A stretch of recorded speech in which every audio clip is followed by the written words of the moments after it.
സമ്പൂർണ്ണ രാഷ്ട്രീയവൽക്കരിക്കപ്പെട്ട സ്ഥാനമാണ് നമ്മുടെ കേരളം. ഈ കേരളത്തിൽ ഒരു രാഷ്ട്രീയ പാർട്ടിയുടെ പിന്തുണ ഇല്ലെങ്കിൽ ഒരു സർവീസിൽ ഒരു സംഘടന ഉണ്ടാവില്ല എന്നുള്ള വിചാരമായിരുന്നു കഴിഞ്ഞ 2013-17 വരെയുള്ളത്. എന്നാൽ 2017 ശേഷം SNPSC എന്ന പേരിൽ ജീവനക്കാർ സ്വതന്ത്രമായി സംഘടിക്കുകയും ആ സ്വതന്ത്രമായി സംഘടിച്ചുകൊണ്ട് ഇന്ന് 10,000-കണക്കിന് ജീവനക്കാർ സ്വയമേവ സംഘടിക്കാൻ വേണ്ടി ഇവിടെ എത്തിച്ചേർന്നിട്ടുണ്ട്. അതുപോലെ 2.5 ലക്ഷം പേര് വരുന്ന ജീവനക്കാർ നമുക്ക് വേണ്ടിയിട്ട് ഇവിടെ ഉണ്ട്. ഭാവിയിൽ 2 വർഷം കൂടി കഴിഞ്ഞാൽ ഈ സംസ്ഥാനത്തിന്റെ മുഖ്യ സർവീസ് മേഖലയിലും SNPSCന്റെ ജീവനക്കാർ തന്നെയാകും.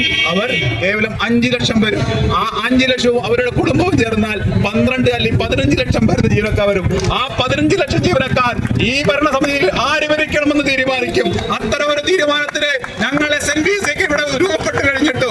ഞങ്ങളുടെ തീരുമാനം ഒന്നേ ഉള്ളൂ, നിങ്ങൾ LPS പിൻവലിക്കുക. പിൻവലിച്ചതിന് ശേഷം OPS പുനഃസ്ഥാപിക്കുക. അല്ലാത്ത പക്ഷം ഈ സെക്രട്ടേറിയറ്റിൽ ആര് ഭരിക്കണമെന്ന് SNPSC നാളെ തീരുമാനിക്കും. അതിന്റെ മുന്നോടിയായിട്ടുള്ള ലോങ് മാർച്ചാണ് ഇന്നോട് നടന്നിട്ടുള്ളത്. ഞങ്ങൾ കേരളത്തിന്റെ 16 ജില്ലകളിലും വിത്തുമായി കഴിഞ്ഞു. ആ വിത്ത് മുളയ്ക്കാൻ പോവുകയാണ്.